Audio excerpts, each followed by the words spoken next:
Asalaamu calaykum daawadayaal. Sida looga badbaado cudurrada faafa ma aha coronavirus oo keliya,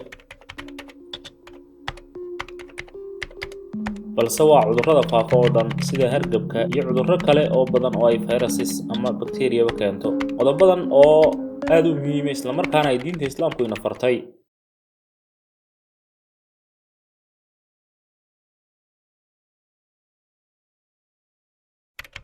Haddii aad raacdo tallaabooyinkan, waad ka nabadgelaysaa dhammaanba viruseska jira, insha Allah.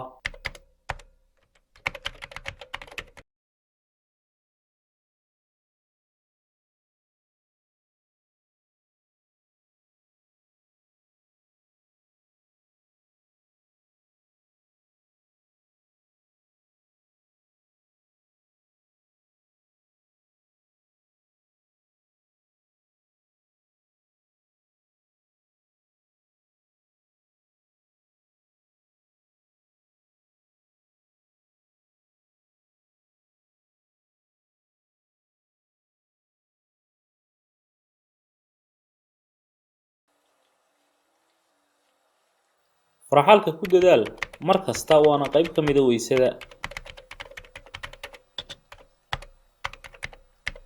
Nadaafaddu waa shayga koowaad ee lagaga hortago cudurrada faafa oo dhan.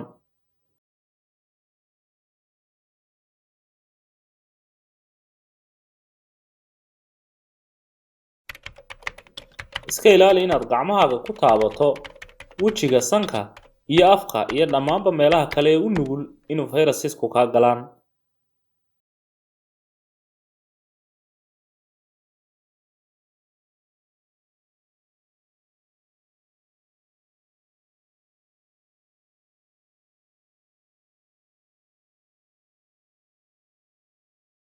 Iska ilaali inaad dadka gacmaha ku salaanto xilliyada ay jirto cabsida fayrasyada iyo bakteeriyada.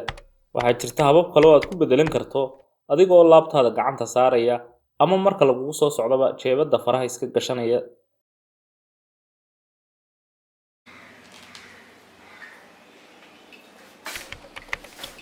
Ha isticmaalin musqulaha, suuliyada ama xamaamyada babliga ah ee ku yaala suuqa kuwaas oo laga yaabo inay isticmaalaan dad aan nadaafadoodu fiicnayni.